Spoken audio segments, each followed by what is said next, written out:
सुंदर सी औरत। लेकिन क्या तुम जानते हो, वह दरअसल एक भयानक राक्षसी थी।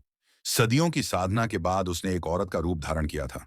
जो भी उसकी खूबसूरती के जाल में फंस जाता, उसका अंजाम बहुत ही भयानक होता।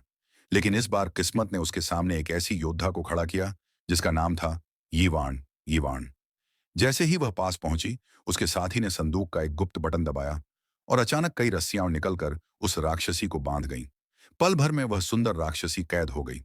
काम पूरा हो चुका था। अब सब लोग उस राक्षसी को लेकर इनाम लेने जा रहे थे, मगर रास्ते में किस्मत ने पलटा खा लिया। एक भयंकर तूफान में वे सब रास्ता भटक गए और रेगिस्तान में फंस गए। थके हारे वे सब थोड़ी देर के आराम के लिए रुक गए। रात की खामोशी में यीवान को किसी के रोने की आवाज सुनाई दी। आवाज संदूक के अंदर से आ रही थी।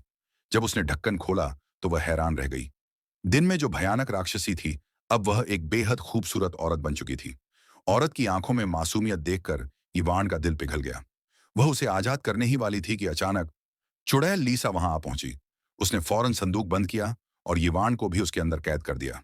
अब चुड़ैल और उसके साथी वह संदूक लेकर शहर की ओर चल पड़े। कई दिनों की कैद में इवान के दिल में उस औरत के लिए कुछ बदलने लगा। एक नई मोहब्बत की लहर जन्म लेने लगी। आखिरकार वे पहुंचे कीमियागर आंद्रे के घर, मगर वहां का दृश्य अविश्वसनीय था। आंद्रे एक शैतानी प्रयोग कर रहा था। वह जीवित प्राणियों को एक द्रव में बदल देता और उसी द्रव से नई जिंदगी बनाई जा सकती थी। लीसा को समझ आ गया कि वे सब आंद्रे के धोखे में आ गए हैं। उसने तुरंत वापस जाकर यीवान और एना को आजाद किया, मगर तब तक बहुत देर हो चुकी थी। आंद्रे उनके सामने आ गया। जंजीरें हवा में उछलीं और सबको बांध लिया गया। एक यांत्रिक फूल आना के सिर के ऊपर प्रकट हुआ।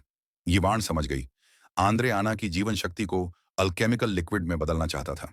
यीवान ने आना को बचाने की कोशिश की, मगर वह फिर से दानव बन गई और आंगन की दीवार तोड़कर भाग निकली। यीवान, लीसा और उसके साथी ने भी भागने की कोशिश की, मगर आंद्रे ने उनके पीछे एक विशाल मशीनी कछुआ छोड़ दिया। वह जमीन फाड़ता हुआ बाहर निकला और उनके पीछे दौड़ पड़ा। लीसा ने उसे रोकने की कोशिश की, मगर उसके सिर पर लगा वही मशीनी फूल उसकी जीवन ऊर्जा सोखने लगा। कुछ ही पलों में वह बूढ़ी होती चली गई। उसी वक्त यीवान ने अपनी आखिरी ताकत जुटाई। एक बार फिर बहादुर योद्धा की शक्ति उसके भीतर जाग उठी। उसने जोरदार झटके से उस मशीनी कछुए को गिरा दिया। आंद्रे ने उड़कर भागने की कोशिश की, मगर वह अल्केमिकल औषधि मिलाना भूल गया और नीचे बहते जहरीले द्रव में गिर पड़ा। एक पल में उसका शरीर काले तरल में बदल गया। यीवान भी आखिरी सांसें ले रही थी। उसकी सांस रुक चुकी थी। तभी आना वहां पहुंची। उसने यीवान की लाश को देखा और दुख में उसकी आंखों पर नीले रंग के द्रव की एक बूंद टपका दी। अचानक यीवान ने आंखें खोल दी। उसकी दृष्टि वापस आ चुकी थी। यीवान के जागते ही आना ने फिर से राक्षसी रूप धारण कर लिया और सबको अलविदा कहकर उड़ गई, दूर उस जंगल की ओर जहां कोई इंसान नहीं जाता। यीवान अपने गांव लौट आई और अब वह सदा सर्वदा अपनी धरती की रक्षक बन गई।